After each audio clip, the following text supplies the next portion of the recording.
Well, I just would like to jump in a little bit with a few thoughts about that moment of reunion itself, because it is a little bit of a template for the politics of Reconstruction.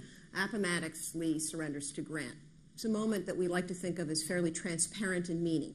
Grant is very magnanimous, Lee is gracious in defeat.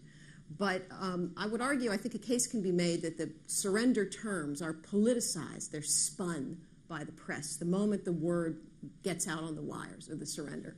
And the way that the surrender terms are spun, which presages some of the debates of Reconstruction, signals to us that party politics is being revived at this very moment. We talked a little bit earlier on about how the destruction of the party system set the stage for the Civil War, while the party system is sort of reconstituting itself in the immediate wake of the war.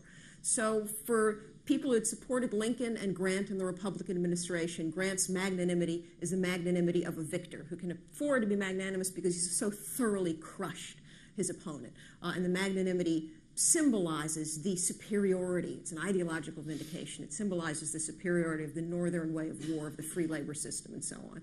For many people in the middle, Southern Unionists, Democratic, Northerners, Grant's magnanimity is a rebuke to extremists on both sides of the question. It's a sign that the way to peace is the way of moderation.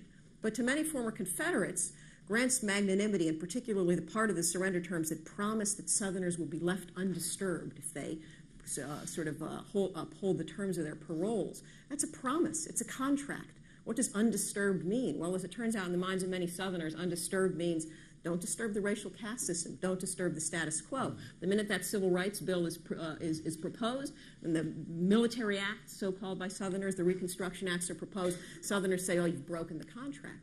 It was a contract that we would remain undisturbed. So, from the very start, there are deep ideological divisions written really even into the rather transparent seeming surrender terms, and that sets the stage for these debates over citizenship.